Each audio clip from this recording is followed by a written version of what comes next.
সবাইকে আমার আন্তরিক শুভেচ্ছা ও অভিনন্দন। আমার চ্যানেলের পক্ষ থেকে স্পোর্টসের পক্ষ থেকে সবাইকে অভিনন্দন ও শুভেচ্ছা। আমি আজকে একটা টপিকস বাংলাদেশ বনাম শ্রীলঙ্কার কালকের যে ম্যাচ অনুষ্ঠিত হতে যাচ্ছে সেই ম্যাচ নিয়ে কিছু কথা বলবো। সেই ম্যাচের একটু বিশ্লেষণ করার চেষ্টা করব।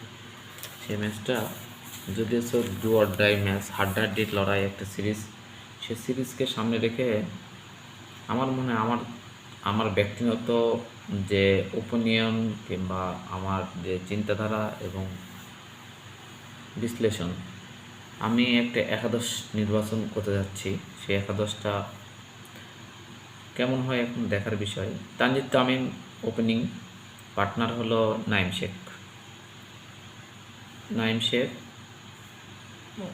ওয়ান ডাউনে শান্ত ফিক্সড, 4 নম্বর পজিশনে হৃদয়, 5-এ লিটন, 6-এ মিরাজ, 7-এ শামীম হায়দার পাটোয়ারি অবলিক জাকির আলী অনেক, 7-এ লেফট হ্যান্ড স্পিনার তানভীর, 8-এ মোস্তাফিজুর রহমান, 9-এ তাসকিন আহমেদ, 11 নম্বরে নাহিদ রানা।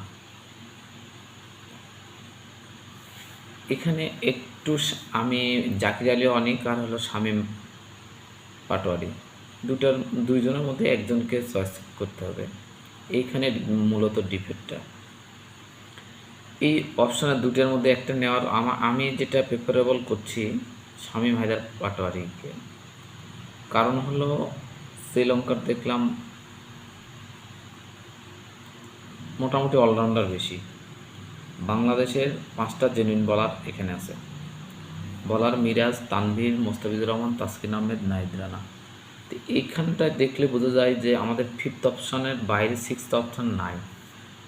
যদি ধর একটা বলার ইনজুরিতে পড়ে কিংবা একটা বলার খুব খারাপ করছে, আমাদের 6 বলার তো কাজে লাগাতে হবে। সেই ক্ষেত্রে আমি চাই হলো শামীম হায়দার পাটোয়ারি, কারণ উনি অফ স্পিন করতে পারেন, কিছু হলে 3-4টা ওভার করে দিতে পারবেন। অথবা এখানে যদি ব্যাটসম্যান যেহেতু কমে যাচ্ছে সেহেতু শামীম ছাড়া আর জাকির আলী অনেক ছাড়া অপশন নাই। তাছাড়া আর একটা আমাদের তো অপশন ছিল বলার রিশাদ হোসেন, কিন্তু রিশাদকে খেলানোর মতো এখানে পজিশন নাই। বাংলাদেশ টিম যেখানে সবচেয়ে বড় ভুল করছে সেটা হলো সৌম্য সরকারকে না নিয়ে যায়। কারণ সৌম্য সরকার থাকলে একটা বোলিং পাওয়া যায়, একটা ব্যাটিং পাওয়া যায়। সে ওকে ওপেনিংয়ে ব্যাট করাইলে এই যে 6th বলার যেটা, সেটা নিয়ে আর চিন্তা করতে হয় না। এই জন্যে সৌম্য সরকার বাংলাদেশ টিমের জন্য খুব একটা সহায়ক ভূমিকা পালন করে বোলিং ব্যাটিংয়ে। যে হোক, সৌম্য সরকার থাকলে 5টা ওভার বল করে দিতে পারতো।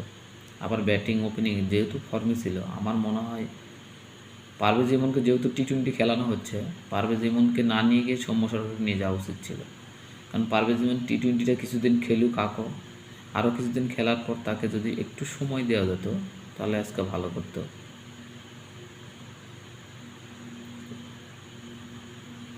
সবাইকে আমি আশাবাদী কালকে বাংলাদেশ ম্যাচ জিতবে, তারপরে হাড্ডাহাড্ডি লড়াই হবে। সবাইকে আমার আন্তরিক শুভেচ্ছা অভিনন্দন জানিয়ে আমার স্পোর্টসের চ্যানেলের পক্ষ থেকে সবাইকে আন্তরিক শুভেচ্ছা অভিনন্দন, এবং সবাই আমার এই চ্যানেলটি একটু সাবস্ক্রাইব করে দেবেন। ধন্যবাদ সবাইকে।